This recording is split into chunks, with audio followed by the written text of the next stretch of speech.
Yo, what's up, YouTube? Shout out to all my supporters and a super big shout out to all my haters, man. Y'all make me grind harder, go stronger, and never give up on this, you feel me? So we're gonna get straight into the video. 3 things that are gonna forever keep you broke, okay? I got these written down just because I really want to take my time on this video because I really feel like y'all need to really dial in and understand these. And it's very, very simple. It's dummy proof, all right? Number one, material things. Like, we all like nice things, right? We all want a nice car. We all want nice clothes. We're all into that, right? But at the same time, if you're gonna make a purchase, make sure the purchase is smart. Make sure you're not just buying something just to buy it, to look like a certain thing or look a certain way when you don't really have it. You understand me? So if you're gonna decide to make a big boy purchase, right? Whether it's a car or let's say a car, right? Because a car is one of them things where like most dudes they mess up in. Well, not just dudes, just people in general, right? Like, it's okay to want a nice car, but make sure it's something that you can afford. You gotta look down the line with certain things, you know? Like, I'm not the biggest car guy. I don't know every car model. I don't really care about engines. I'm not that type of dude, right? I'm more of the, all right, y'all, I had to move my loud ass dog. Y'all already know how lady is. She's loud. Whenever I'm recording, she wants to come bother me. You know how that goes. So, like I was saying, I'm not an engine guy. I need this model, or I'm not a big car collection guy. I just like to have nice stuff. You know, I work hard.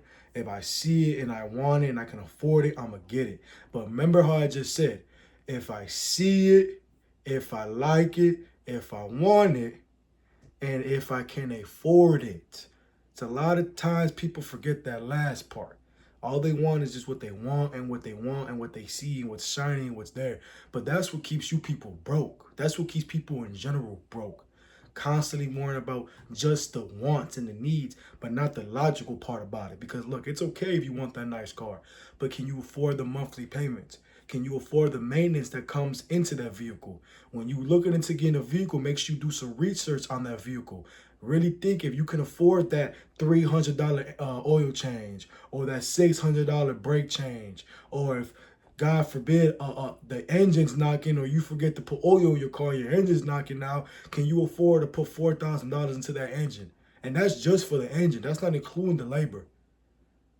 You know, so really think about that type of stuff. Run that down. Like, be real prestigious with purchases like that, because a vehicle, you know, they always say all cars are liabilities. I don't believe in that. I've made a lot of money off my cars. Like, if it wasn't for some of my cars, I would have lost a lot of bread, you know. And I have 2 vehicles, you know. I have a pickup and I got my coupe, you know. One is paid for, one is on the works, and that little monthly payment I don't even pay attention to. If anything, that's beneficial for me because I'm paying it off super early, so it's gonna boost my credit up. See, I did everything with a precision thought. I didn't just do something just because, oh, I want something nice. Now I knew that I can afford this vehicle. You feel me? I don't really talk too much on the stuff I got, y'all, but, you know, I got me a Challenger. No, I don't got the Hellcat. I don't got the Demon. I don't got the VA. I got a base model Challenger. To some, it's not a real Challenger, but hey, up yours. I don't care. I'm not looking to race. I'm not looking to drag race. I'm a cruiser. But guess what? I got my coupe. I got my sunroof. I got my leather seats, and I'm chilling. I'm happy. I drove out the lot with what I wanted, you know. And that's a side note for y'all too, guys. For my younger viewers, get what you like. Stop worrying about what these social media people like, what these rappers are talking about. Get what you like. If it's not popular, then fuck it. Even better. If it's not popular, guess what? It makes it more exclusive. Don't worry about that. You worry about what you like, and you worry about what you can afford. If you're the guy who likes the Honda Accord, cool. You go ahead and get your Honda Accord dubbed out. If you want to put some rims on it, you can put some rims on it. If you want to get the fully loaded package with the sunroof, the leather seats, the navigation, hey, that's cool too. I've seen a lot of Hondas that I like. See, I'm not a car guy. I'm not into that. I just like nice stuff because I work hard and I deserve it. but I'm not gonna put myself in a bind to look to who impress who. Cause half the time y'all niggas, I'm sorry, I'm trying not to really curse too much, man. I'm trying to work on that because I want to monetize my account, man. But y'all already know, y'all know me. I'm working on myself, man. Most of the time, y'all be just trying to impress other dudes. Y'all ain't even trying to impress a woman. So unless you go that way, then don't worry about that, man. Like, half the time, if these girls really care about cars, or unless they're a real, like, born diehard car girl, because there's girls like that, and that's dope.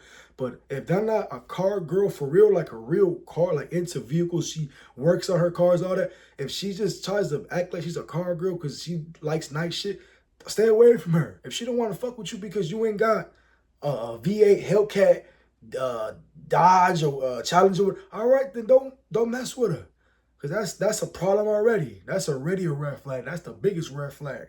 So again, that's the other side note for y'all. Like, don't worry about that. And since we're already on that topic, I'm gonna go straight into number 2. Having the wrong girl or the wrong girls, plural. Half the time, y'all want these rosters of girls, but y'all can't afford it. They making you broke. They draining your pockets. Like, come on, man. You want to have a date every day with a different chick, and it's like each one of these chicks got a different price point. Each one of these chicks got a different price tag. You might take one now, all she need is a 4 for 4, right? For Wendy's. Then you take the other one out, then she want Red Lobster. And then you take the other one out, then she want Papa Do's or Fogo de Chao or Steak 48 or Benihana's. You feel me? Like, you got to think about that. Like, that's money. Cha-ching, cha-ching, cha-ching. So and this is on plurals, right? This is plurals. Having a roster, regardless of what you're doing, that is going to become a bill. Okay. So for my guys out there who are not on their bachelor mode, because look, I make videos for everybody. I'm not making the videos for the happy wife, happy life fella. I'm sorry. Of course, love your woman, all that. I'm a happy spouse. I'm a happy spouse, happy house type of guy, you dig? Hello. But like I was telling y'all, like, of course, love your woman, cherish your woman. I'm not saying that. I make videos for the lover boys too, right? But at the same time, it's like, don't allow your roster to take everything out of you, man. If you want to be a bachelor, keep you a 1 to 2, 3 tops. Rotation. Tops. I would really say just 1 to 2. For if you don't feel like being in a committed relationship, all right? That's the advice for y'all, for the plurals, for the niggas that want to have girls. Plural, all right? The dude that got a girl, if she comes in the door, becoming a bill. You see what you got. You see what you got. You got a daily subscription to be with this girl. Because, especially if she don't want to cook, y'all got to go out to eat every day because she don't want to cook. Girl can't even pour no cereal. You feel me? So it's like, come on now. Like, if you're gonna be with a girl, make sure she becomes valuable into your life. You don't want someone who's becoming a liability. Now, I watched a video on this topic, on a dating thing. Some dude has said, I don't want a liability in a woman, I want an asset. And it seemed like a lot of the women it was one of those pop the balloon things, right? A lot of women, I might go search that up, y'all, and I might put a clip for y'all so y'all can actually see what I'm talking about. So y'all can react to it and let me know in the comments what you guys think. But dudes, Miracle. Miracle? Yeah. How old are you? 43. And where are you from? Los Angeles. Los Angeles. What do you do? I am a business owner. I own a furniture restoration business in Los Angeles. Okay, very cool. What are some things you like to do for fun? Besides working, I, of course, like sports. I like to play basketball. I like to go to the beach. I'm in LA. I like to be by the beach. Hiking, working out, things like that. Okay. And now, what are some things you look for in a woman? In a woman, I'm looking for an asset and not a liability. Okay. With me and my business. Good. Yeah, I'm looking for asset, not a liability, simple like that, yeah. Okay. Right. And now, what are some of your deal breakers? Deal breakers. Young kids. If you have Okay. young kids, What's that's a deal considered breaker young for for me. you? 12 and under is young 12 and for under. me. Perfect. What is another deal breaker for me? Stay kids for now. Let's go for Okay. let's go for now. Yeah, go All for it. right, sounds good. So we did get some pop balloons. Let's head on over there. Said that he was like, I don't want a liability. I want an asset. In my opinion, I didn't think that sounded bad. But all the girls, a lot of them seemed like they had a problem with that comment. And it's like I don't really find it disrespectful. And then on top of that, it's like I was watching like the girls towards the end started like I skipped through it, because I get bored because it kind of gets repetitive. A lot of these girls say the same thing. They kind of do the domino effect. They kind of go off what the other girls feel, and then they decide they want to pop that. It gets boring after a while. It's just funny to watch because sometimes people get treated that deserve to get treated, and I love this. I love to see that back and forth banter because it makes me work on my back and forth. You feel me? And it be funny. It do be funny. It's entertaining sometimes, but that's a fact though. Like you don't want a woman to come into your life, become a bill, and become a liability that's draining money from you. Y'all supposed to work together to build something. If she can't sit down and cook a couple meals a week, she got to go out to eat every day. She can't work with you. You know what I'm saying? Then you don't need to be with her anyway. For real. You don't want to be with nobody that only wants to be with you when you up. And I'm telling you, as a man, you have to know what that means to actually understand that, like to pay attention to that before you get to the low. You know, like for instance, like for dudes, man, even if y'all wanna sometimes pretend like you at your low, and whole time you really got paper, right? See how she acts, see how she is, and if it starts to change or the vibe is just off, you know what you're dealing with. Sometimes you have to test your woman. It sounds bad, but you do. You have to really see what they talking about for real. Because a lot of the times it looks so nice and dandy in public, and it looks so pretty in the picture, but behind the doors, behind the scenes, it's a lot of manipulative shit going on, y'all. So really, really pay attention to the woman that you're with. Make sure she's not draining you. All right. That's one thing I would say. Honestly, everything on this list for real, y'all, I haven't had a problem with. And I'm not trying to toot my own horn, but I'm just trying to be real. I've never made no stupid purchase to where it could really make my life detrimental and really cause me to have a hard time, to really live my life and have financial freedom and to be able to really be comfortable in life. Because my comfortable is probably not your comfortable. It probably ain't. I'm not saying I want to be like the Rothschilds, but damn it, I want my crib in the burbs. I want my businesses flowing. I want my 2 old schools. I want my pickup. I want my coupe.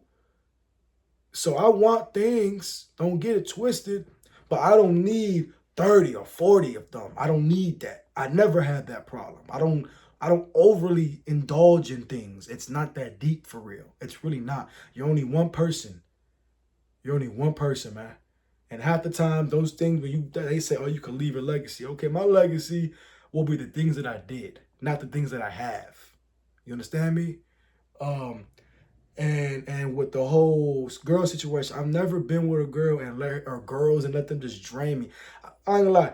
When I was young and I had a whole roster, I started to kind of see, but I never milked myself dry. You know what I mean? At some point I just started dropping them. Plus, they kind of like dropping themselves. Having a roster y'all gets boring.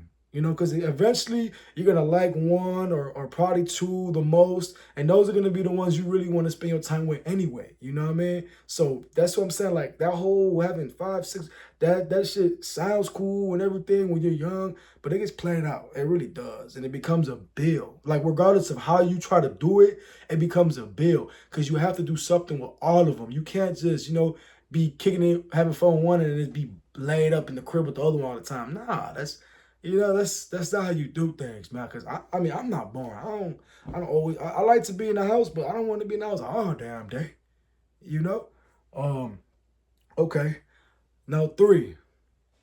This one is really important, man. Like I need you to really lock in, because I feel like a lot of the times it's like by y'all not doing this, you'll never get to see your full potential. You'll never get to see exactly where you can be in life because you keep lacking in this certain category. And that is taking risk. You have to take risks. If you are scared to take risks, you're gonna always be broke, or you're gonna get broke, or you're never gonna get any more money than you have now. And risks don't have to be like doing a deal with someone you don't know, a business deal. No, that's dumb. That's a dumb risk. I'm talking about smart risk. I'm talking about investing in a Roth IRA, investing in stocks. Not being scared to go talk to that person about a business venture, or passing out your business card to somebody, that you think that you can really, give them a better service. Man, when I'm outside, I'm passing out cards all the time, bro. If I see a head that I know I can lace better than the person who cut their head, I'm gonna pass them a card. Or if I see somebody that got a whole head of hair and they need a haircut, I'm gonna give them a card. Now I talk about my Karen Castillo stuff. So it starts off with that. That's why I love barbering, because my barbering career is what leads off all my other things. Once they know I'm a barber, it's like, okay, well, you cut hair, so okay, that makes sense. It ain't me all going up, oh, if you need a DJ. I feel like going up to someone saying, oh, if you need a barber, holler at me, is a lot more kind of passing than like, oh, the DJ tip. You feel me? I describe myself as a barber first. Then is the DJ, then is the Karen Castillo Shelter, because I do a lot of other things, but throughout lifestyle, I'm a barber. That's what I am. I'm a licensed barber, and I don't mind going up to someone and talking to them and trying to dish up a conversation, whether it's about business or it's about other things. When I be hooping with dudes, I'll give them my card if I'm in the mood. Because sometimes, yo, I ain't gonna lie, when I'm hooping, I'm hooping. I'm not thinking about nothing but winning. You dig? I don't want to talk about no hair. I don't want to talk about no appointment. You feel me? And then sometimes when I'm done playing, I'm tired. The next thing I want to do is go get some water, hop my big ass in the sauna. You dig? So sometimes I'm not in the mood, so I get it. But you have to fight through that, especially if you ain't got no clients. See, me, I can get away with that. You dig? Because I got clientele. I got a black book. Again, I don't flex too much, but I got a black book. I'm talking about I got a page longer than the yellow pages. A lot of y'all young ones don't know about the yellow pages, but for the OGs, y'all know about the yellow pages. I got one of those. I could reach back and get old clients. I got enough clients to pass out to my barbers in my shop. Real life. True story. I'm the dude you call the shop asking for me. I might not be booked, but hey, I'm gonna make sure my man's he gonna take care of you. I hired him, so I know he a beast. You feel me? Hello. But yeah, y'all, like, you can't be afraid of taking risk. That is gonna lead you to failure every time, and like I said, it's the little things, taking a risk. I mean, going outside alone is taking a risk. If you're going out and doing what you set to do, doing what you say you were gonna do as far as your business and taking care of your family and taking care of your responsibilities, if you're going outside and actually doing the gritty work, that is a risk in itself. So along with that, you're doing the work. But you can't just expect to go out and, oh, okay, I want to be a barber. So I mean, you have to actually go out there and get the clients. Like, as a side note, I hate when barbers come into my shop and like the first thing they ask me is, how's the walk-in flow? When they ask me that, that's already a red flag to me. That's already a negative to me. I don't give a fuck what it is. I don't care what it is. Or what's the reasoning for asking. I already get a red flag, because you should, because I look at it as this. You should be coming at me about ideas that you think can help bring more walk-in flow for yourself or for the shop. At the end of the day, regardless of where you're at or what you're doing, specifically if you're an entrepreneur, you are responsible for your motion. All right, I'm using barbering because it's what I do, but I don't like when barbers ask me that question, because it's like, I mean, of course it's going to be a good flow. I mean, I'm doing what I got to do. I mean, you're here. You must have heard about it. But because sometimes when someone comes in, there might not be a walk-in in it, so that scares them. But why are you scared? You should have the confidence to feel like, man, if this shop ain't busting, best believe I'm going to get it busting. Because that's how I always went. Anywhere I was at, I didn't care where I was at, what shop I was at. I had motion. I made motion. It wasn't even my barber. When I was working at other shops, I wasn't even acting. I wasn't even a manager or none of that. But I would act like it was my shop. I would make sure I was there. I was there when barbers didn't want to be there. When all the barbers, when one of the most booked barbers decided he wanted to take Tuesdays off, I was one of the only barbers in the shop on Tuesday because everybody took that day off. I'm the only barber working 7 days a week. I'm the only barber really greeting the clients and stuff like that. And man, I probably wasn't the coldest barber at the time, but hey, I was the most hardworking. That's for sure. Any shop I went to. And if an owner tells you different, hey, they a hater. And I love them anyway. I appreciate you. Because the truth is the truth. And it always comes out. And it's always going to set you free. So all them lies, your ass going to be locked up forever. Locked up in a whole room of lies. You feel me? So don't be that. Don't be that person asking if there's walk-in flow. Be the person that's going to bring the walk-in flow. That's one of the biggest risks you can do in life is doing more, doing the extra step. That's the risk. Because a lot of times, sometimes you might not get appreciated for the extra risk you do or the extra things you do. It might not be seen right away, but through time, I promise you're going to see it. You're going to see it. I remember them days. I remember I had a booking app and nobody was even on my shit. I'm telling you, I didn't have nobody. I didn't have no friends really letting me cut their hair. I didn't have no relatives. Like, it was rare. Like, every once in a while, somebody would pop up and let me try it. But again, I get it. I wasn't that good. So they probably go somewhere else. I understand. But it was rare. But I kept consistent. And little by little, I gave someone the link. Somebody booked. Gave it to someone else. They booked. Then they booked. Then they told their friend about me. And then their friend got my link from them. And then they booked and they locked in with me. I'm talking about y'all, like, it's a beautiful thing. Staying consistent and staying true to the craft or staying true to what you say you're going to do is a beautiful thing. Because all you can do is get better. That's all you can do. And I'm going to leave this as that. Don't give up. And I promise you, work on these 3 things and you're going to see your revenue go up. All right, if you like this video, please like, subscribe, comment, all that good stuff. Y'all already know. Love y'all.